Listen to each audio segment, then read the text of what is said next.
और करना क्या होता है? धर्म के मामले में जो कुछ भी करना है वो वैसा ही है कि इसका तो कनेक्शन लगाने और मैं भाषण दिए जा रही हूँ, आपको सुनाई देगा? टेलीफोन का कनेक्शन लगाने और मैं डायलिंग कर ही दे रही हूँ, टेलीफोन खराब जाएगा, किसी को सुनाई नहीं दे। आपका पहले कनेक्शन लगना चाहिए, आपका उस अनंत की शक्ति से ही कनेक्शन लगाने का जो परमात्मा का नेचर का जो उपाय है वही सहज योग है।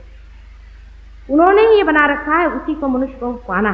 जिस दिन ये मनुष्य समझ ले कि यही एक पाना, इसीलिए परमात्मा ने हमें मनुष्य दिया। उसने आपको मनुष्य इसलिए बनाया है कि आप अपना इंस्ट्रूमेंट, अपना साधन पूरी तरह से बनाएं।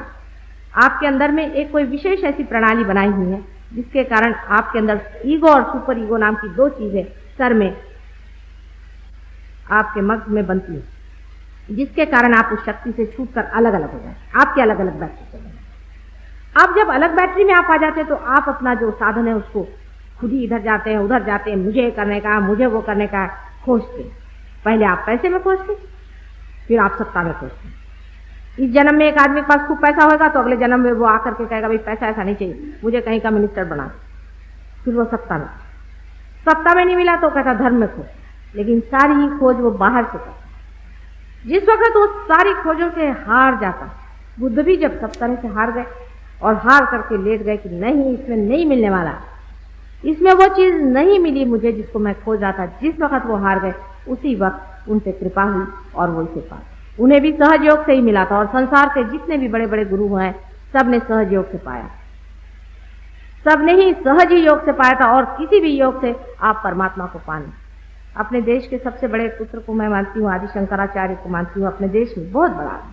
हालांकि हिंदू धर्म की बड़ी दुर्दशा है और हिंदू धर्म को हम लोगों ने समझा ही नहीं कि क्या चीज है। आदि शंकराचार्य ने साफ साफ कहा है कि न योग है, न सांख्य, न इन किसी चीजों से भी परमात्मा को नहीं पाया जाता है। और उन्होंने ये भी कहा कि संसार में 3 तरह के आदमी हैं। एक तो होते हैं जो कि भक्ति में ही खोजते हैं परमात्मा, भक्ति कर रहे हैं, उनके बुद्धि नहीं होती, उनको समझ में नहीं आता है कि अभी कनेक्शन लगा नहीं, परमात्मा से बात कैसे करें। पागल जैसे रात दिन चिल्लाते रहते, चीखते रहते, पागल होकर मर जाते।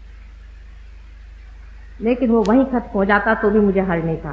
कभी कभी इस पागल में मनुष्य परलोक से संबंधित हो जाता है और उनके अंदर भूत विद्या वगैरह आ जाती हो सकता है। दूसरा आदमी होता है जो कि बुद्धि का बड़ा तीक्ष्ण होता है, बुद्धि बहुत ज्यादा है, लेकिन उसका मन अस्थिर होता है, इधर उधर दौड़ता है, इधर की तरफ दौड़, उधर की तरफ दौड़। तो ऐसा आदमी सोचता है कि चलो योग वगैरह करें, योग साधना से अपने मन को हम कंट्रोल करें। ये भी बड़ी गलत बात है।